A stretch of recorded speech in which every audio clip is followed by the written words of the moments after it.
You're sitting at a red light. To your left, a Toyota hybrid. To your right, a Honda hybrid. Both engines are silent. Both are sipping fuel like they've got all day.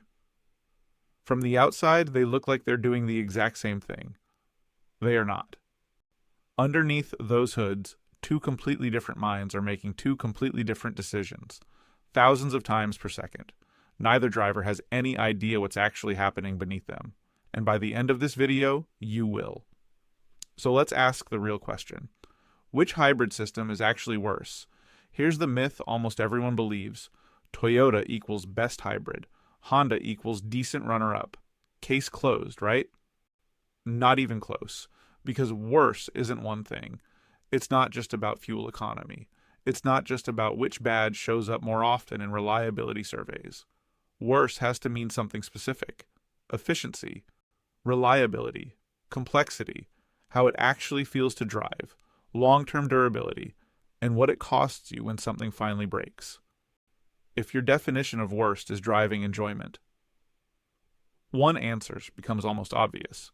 But if your definition is long-term ownership, the answer flips completely.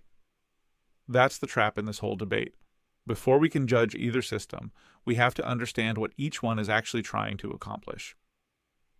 Because here's the thing, they were never trying to build the same car. Let's start with Toyota. And to understand Toyota's hybrid philosophy, you have to go back to the original Prius. Toyota engineers had one obsession: build a machine that never has to try too hard. At the heart of every classic Toyota hybrid is something called the power split device. It's a planetary gear set. No clutches. No traditional gears shifting up and down. Instead, it blends power from the gas engine and the electric motors continuously, seamlessly, like mixing two streams of water into one smooth flow. There's no conventional transmission in here at all. It's an eCVT, an electronic, continuously variable transmission, which means the engine can basically just hum along near its most efficient point, somewhere around 40 to 41% thermal efficiency, while the electric motors quietly fill in the gaps. Simple moving parts. Fewer things to fail. And that's exactly why Toyota kept this same core architecture for over 2 decades. When you find something that works, why reinvent it? Now let's cross the parking lot to Honda. Because Honda looked at the same problem and said, we're not copying that. And here's something almost nobody realizes going in. Honda's system isn't some overcomplicated answer to Toyota's simplicity. In some ways, it's mechanically simpler. There's no planetary gear set splitting power at all. Honda's system is called i-MMD, and most of the time the gas engine isn't even connected to the wheels. Instead, it spins a generator, which makes electricity, which powers an electric motor, which actually drives the car. Think of pedaling a bicycle that isn't hooked up to the rear wheel at all, but to a small generator instead. That generator charges a battery, and it's the battery and motor that actually push you forward. That's surprisingly close to what a Honda hybrid is doing most of the time. The engine spends more of its life generating electricity than physically driving the wheels. Only at higher, steady speeds does the engine physically lock into the drivetrain, because at that point, direct mechanical power is actually more efficient than converting it to electricity first. The result? At low speeds in stop-and-go traffic, a Honda hybrid can feel almost eerily like an electric car. Quiet, smooth, instantly responsive. At first glance, Honda almost feels more like an EV than a traditional hybrid, and Toyota almost feels more like a perfectly tuned appliance. If we could freeze both cars in the middle of the exact same city commute and somehow see the energy flowing underneath, the difference would be obvious. Toyota is constantly blending two power sources together in real time. Honda is constantly deciding whether to generate electricity, draw from stored electricity, or finally lock the engine straight to the wheels. From the driver's seat, they feel similar. Mechanically, they're solving the exact same problem in two completely different languages. So now we get to the interesting part. Every engineering choice creates a trade-off. Let's look at both sides, honestly. And this is where most people expect Honda to fall apart. Except, it doesn't. Toyota's strengths are hard to argue with. Bulletproof reliability, Millions of miles logged in taxi fleets around the world. Plenty of them pass the 300,000-mile mark.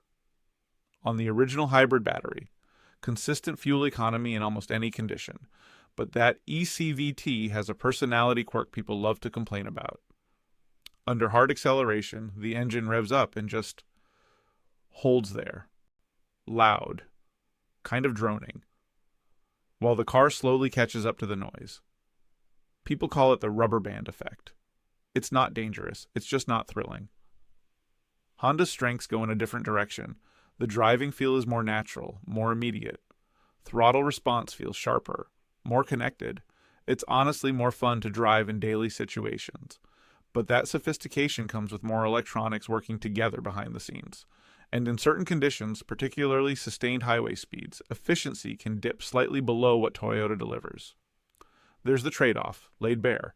Refinement versus responsiveness. Neither one gets to have both. Now let's talk about the question everyone actually cares about. Reliability. Toyota's hybrid system has been tested by, quite literally, millions of high-mileage vehicles. Taxi companies. Rideshare drivers. Delivery fleets. Cars racking up 3, 4, 500,000 miles, with the original hybrid battery still working just fine. That's not marketing. That's just decades of real-world data piling up. Honda's hybrid system is genuinely reliable too, but it simply doesn't have the same mountain of long-term evidence behind it, mostly because Honda arrived at this specific architecture more recently. So when you compare the two, you're not really comparing bad versus good. You're comparing a system with 2 decades of proven track record against a system that's still building its reputation, one high-mileage vehicle at a time. Reliability alone, however, doesn't automatically make something the better design. So where does each system actually struggle? Toyota's weak points show up mostly on the highway. Sustained high speeds, engine drone, less engagement behind the wheel.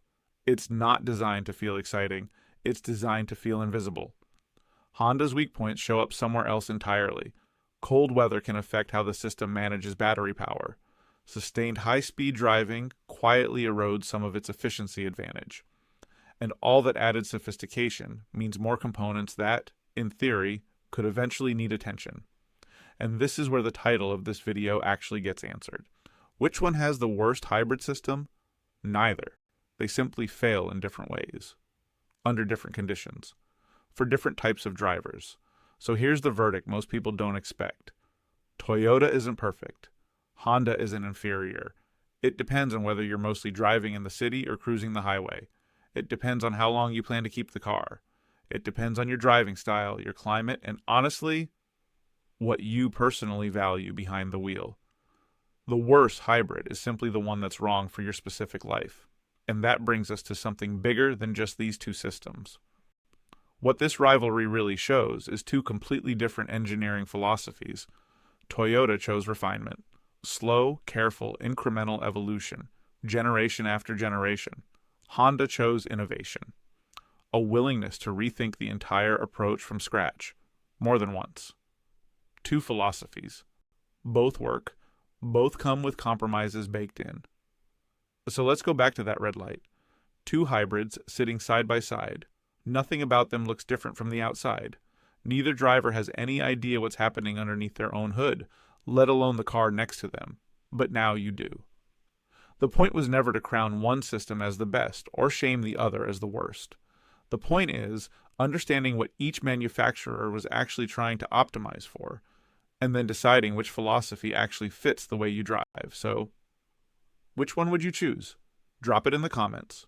Toyota's steady reliability, or Honda's more engaging feel behind the wheel. And if you like this breakdown, stick around, because next time we're putting Toyota's hybrid system up against something even more controversial. Plug-in hybrids, and whether that extra complexity is actually worth it.